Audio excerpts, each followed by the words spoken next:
Hello friends.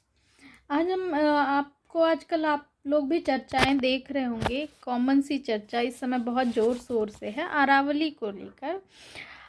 कुछ मतलब जो भी निर्णय आया सुप्रीम कोर्ट का, माननीय सुप्रीम कोर्ट जो भी कहता है वो सुप्रीम है, नाम में भी है तो उसकी बातों में भी है। बट कहा गया कि 100 मीटर की ऊंचाई से कम वाली जो पहाड़ियां हैं वो पहाड़ नहीं पर अरावली की से हटा दी जाएंगी। सो कॉल्ड मिनरल्स भी हैं उसके नीचे, उससे उसमें खनन में इजी हो जाएगा और फिर उसे जब पहाड़ी माना ही नहीं जाएगा तो फिर कुछ भी कर सकते हैं वहाँ पे। लेकिन सवाल ये नहीं है कि कौन सी पहाड़ी हटाई गई, कौन सी पहाड़ी हट जाएगी, कहाँ खनन होगा कहाँ नहीं होगा। सवाल ये है कि क्या मतलब पहाड़ का एक रेंज होता है कि धीरे धीरे चोटी से धीरे धीरे कम होता है, फिर वो प्लेन एरिया पे आके मिलता है। तो क्या ये धीरे धीरे जो हो ना ये अचानक खड़ा होना होना होता है कि दीवार हो जाए बिल्कुल पहाड़। मतलब प्रश्न ये है कि कोई चीज़ नेचुरली अगर बन रही है तो उसमें स्लोप जो होगा वो धीरे धीरे होगा। और अगर आप हैंडमेड बना रहे, ह्यूमन मेड बना रहे हैं तो फिर मतलब उसका एक होता है ना, दीवार खड़ी कर दिया। दूसरी चीज़, अरावली का अभी निर्माण नहीं हो रहा, वो बहुत पुरानी श्रृंखला है और उसमें इरोजन हो ही रहा है। ऊंची थी अभी कम हो गई है, धीरे धीरे हो सकता है और घट जाए, फिर एक समय आएगा वो भी प्लेन हो जाएगी।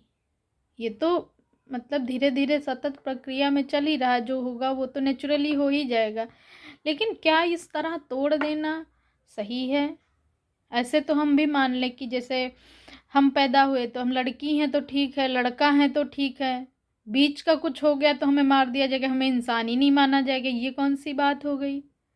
अतिशयोक्ति जरूर है, लेकिन बात यहाँ पे भी यही है ना कि या तो हम लड़की हों या तो हम लड़का हों, बीच के लोगों की कोई वजूद ही नहीं बचा। फिर तो मेरे हाथ में नहीं है ये सब कुछ, तो अरावली का भी तो किसी के हाथ में नहीं है भाई। वो भी धीरे धीरे सतत बढ़ा है, सतत घटा है।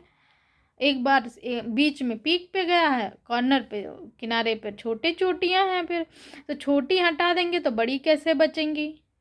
आप खुद सोचिए कि जैसे मान लिया, छोटा सा एग्जाम्पल से सोचिएगा, जैसे मैं हूँ, मेरा हाथ पैर सब सही है, बाय द वे मेरा पैर, एक हाथ एक पैर में कोई समस्या हो जाए, मैं उसे पैर को काट के तो फेंक नहीं दूंगी।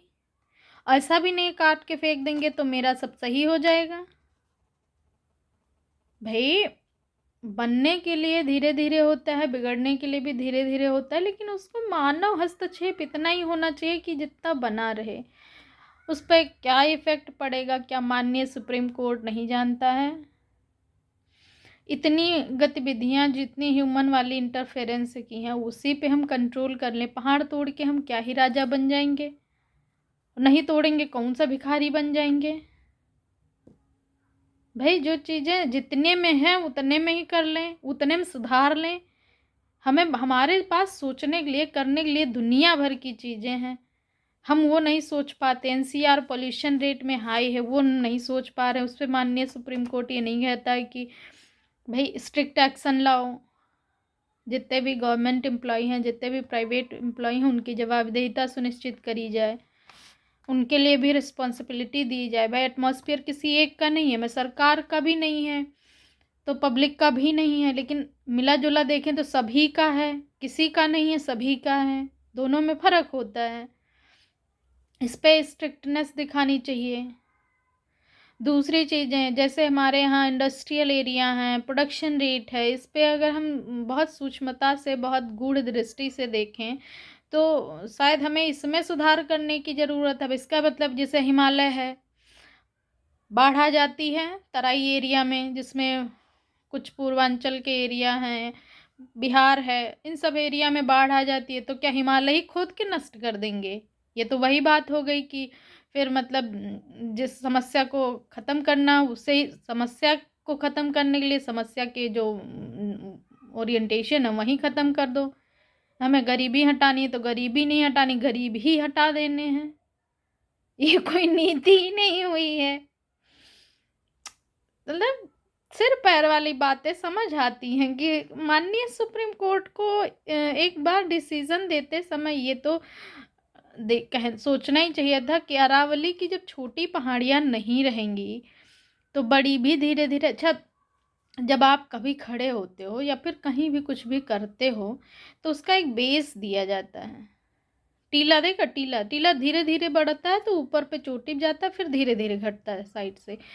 तो उसको सहारा धीरे धीरे मिल रहा है, वहाँ हम पकड़ के नहीं खड़े हैं। तो अगर अरावली की छोटी पहाड़ियाँ काटी जाएंगी, बड़ी ऑटोमेटिक ढीली पड़ जाएंगी और फिर उसकी जो मतलब क्षरण की रेट है वो बढ़ जाएगी।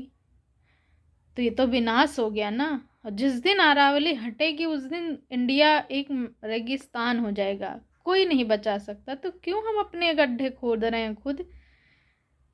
नेचुरली कॉज इतने कॉस्टली होते हैं कि हम उसका कोई निदान कर ही नहीं सकते। पोल्यूशन रेट इतना भारी है, हम रेनी सीजन बनाते हैं, मतलब आर्टिफिशियल रेन ड्रॉप कराते हैं, फिर भी हमें वो मतलब नहीं मिल सकता जो नेचुरली है।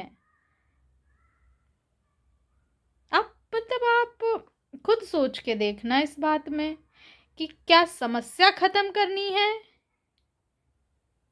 या समस्या से उत्पन्न समस्या खत्म करनी है। तो इन सब में जो समस्या उत्पन्न कर रहे हैं उसे ही खत्म कर दिया जाए।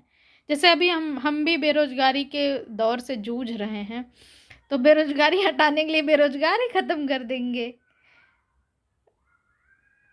क्या ही बताया जाए।